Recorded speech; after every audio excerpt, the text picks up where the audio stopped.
Hi everyone, Kyrie here, and welcome back to part 5 of Little Izuku in the League of Villains by ATiredAndDeadWriter on AO3. The link will be in the description below. Izuku woke up on the couch where he'd laid down after several exciting experiments and ate dinner. Although he didn't have a blanket or a pillow then, and he realized someone must have given him some. The thought made his insides warm. He yawned and sat up, rubbing his eyes blearily with sleep. Sounds filtered through his ears, though he was only partially listening, and from what he could hear, it must be the news. If anyone has seen the student, please contact UA High School or your nearest police station. I repeat, if you've seen him, please contact UA High School or your nearest police station. Izuku looked over the back of the couch to briefly see a woman with a microphone on the TV above the bar before the screen switched to something else. Dang it, he didn't get to see who was missing. Mura, Izuku yawned. The man sitting at the bar turned. The TV switched off quickly. Hey Izuku, how long have you been awake? Izuku stood to wobble over to the bar. Not long. He dragged a stool next to Tomura and climbed up, leaning on the man's side. Were you watching the TV? I had the news on. He heard Tomura rasp, though Izuku had shut his eyes. No, though I heard a reporter say to contact UA. Is everything okay? He leaned away from Tomura to stretch, back popping nicely as he did. A student is missing, that's all. Izuku frowned. Will the heroes find them? He asked. Tomura seemed amused and ruffled Izuku's messy curls with 3 fingers. Maybe, though maybe not. Heroes make mistakes sometimes. Izuku nodded in acceptance. I hope whoever it is doing okay, Izuku said earnestly. Maybe they're just lost. Maybe that's it. Izuku smiled at Tomura, but turned away as he heard footsteps coming from the hall. Oh, kid's up. Dabi appeared, and Izuku waved. Hiya, Izuku said. Dabi waved tiredly, yawning. Izuku turned to see Tomura looking at him seriously. Tonight, everyone will be going on a mission, and you can't go with them. They won't come back until tomorrow night.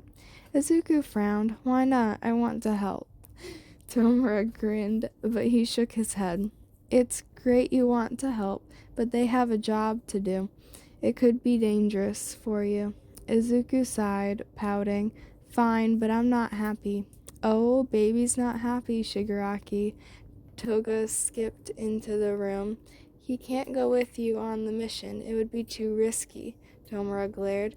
What if he went with me and twice? Dabi eyed Tomura thoughtfully. We're not supposed to be seen at all. Staying back in the fight, it'd be safe, and he'd get to see us working. Tomura narrowed his eyes, and Izuku looked back and forth between the two excitedly. Fine, but if they see him, Dabi grinned, then we'll just have to be extra careful, won't we? Dabi raised an eyebrow, and Izuku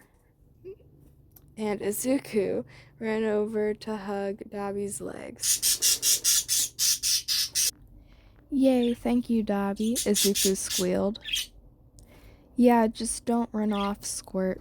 Izuku nodded rapidly. I'll stay put, promise. Dabi patted him on the head. Oi, don't let him anywhere near Muscular or Moonfish. Izuku turned to see Tomura looking very serious, red eyes gleaming.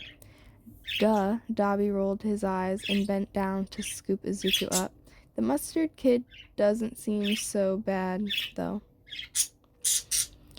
Whatever, just don't let Izuku out of your sight. Tomura glared. Izuku patted Dabi's cheek and looked at Tomura. Don't worry, Mura, I'll stay put, Izuku assured him. What's the mission? Dabi took a seat on a stool. still holding Izuku, and set him in his lap. "We're doing a version of that forest mission you explained yesterday." Tomura grinned. There's someone that we wanted, but now we want him even more."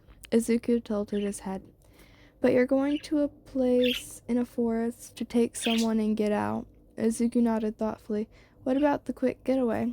"Kurogiri's quirk is called Warp Gate. It's like teleportation." "Whoa," Izuku's eyes sparkled.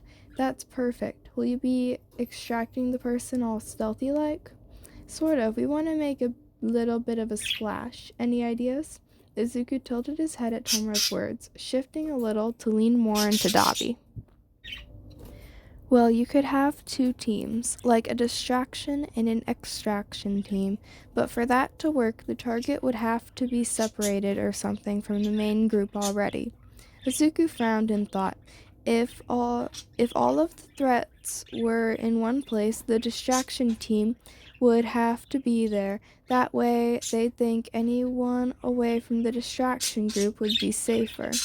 They'd want the target far away from the perceived threat.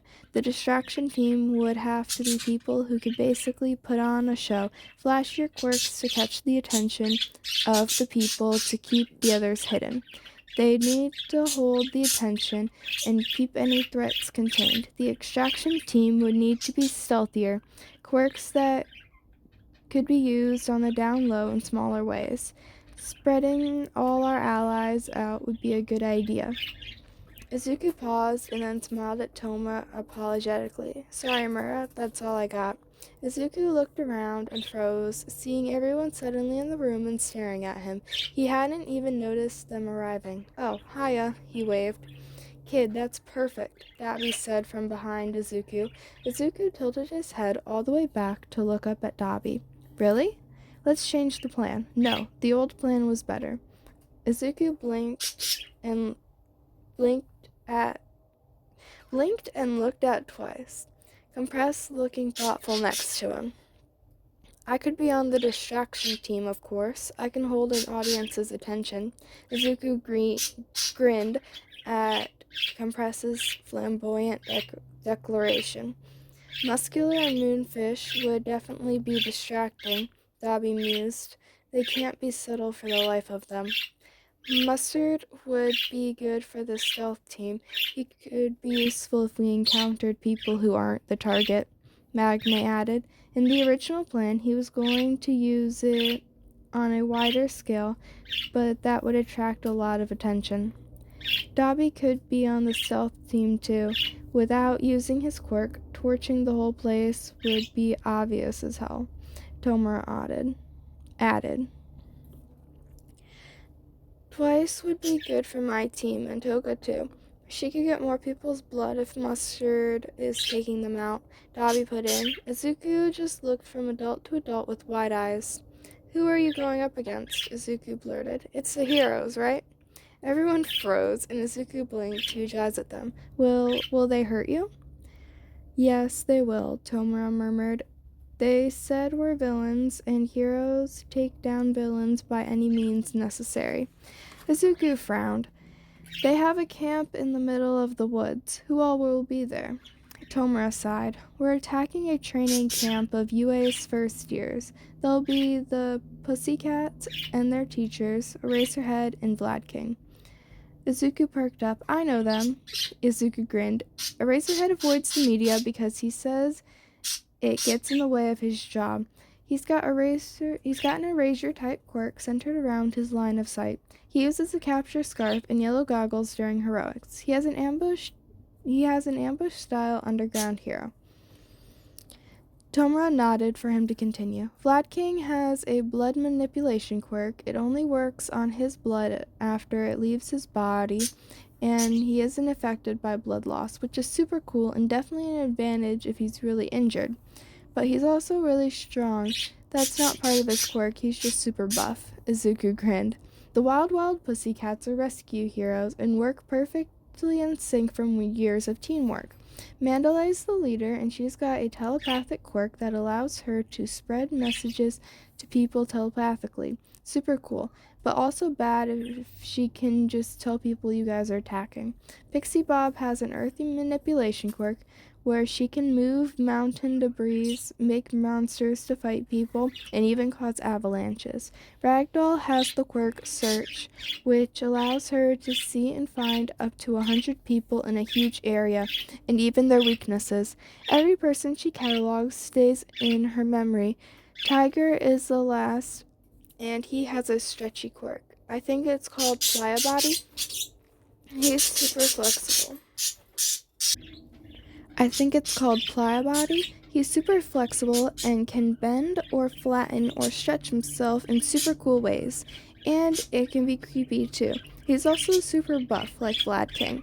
Izuku looked at all the attention people were giving him. People were watching him, his friends listening as if what he said mattered. And he wilted a little. Because they're going to try and hurt you, you'll hurt them back, won't you?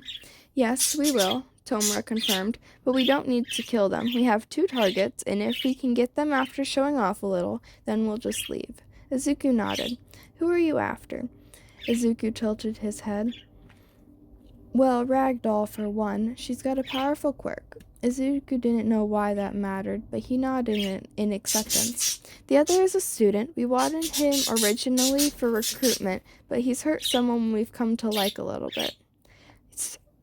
So you're hurting him back a little bit? Izuku asked, confused. Mostly we want to see how society reacts to a child of a main institution like UA being taken. A test of sorts, Compress said, smiling at Izuku. We're not petty criminals. We're working together to achieve a larger goal. Izuku nodded. Okay, so can I go then? Izuku asked, scrunching his nose up in thought. I could go with the stealth group, because then I wouldn't be seen. But I could also go with the distraction team. I obviously couldn't really help, but it would be really distracting if the heroes saw a kid with what they thought were villains. You'd definitely be a distraction, all right, Tomura muttered, making Izuku tilt his head. He snuggled closer to Dabi with a smile. But we'll be lying to them a little, Izuku grinned. They don't know you wouldn't hurt me. But you do? Toga asked, a feline grin on her face. You know that? Of course. Izuku nodded. Dabi said so. He said he wouldn't hurt me. Izuku smiled as warm and scarred hands wrapped around his shoulders. See? Do I look set on fire to you? Everyone laughed, and Izuku beamed at them. Why would anyone think these people could be villains?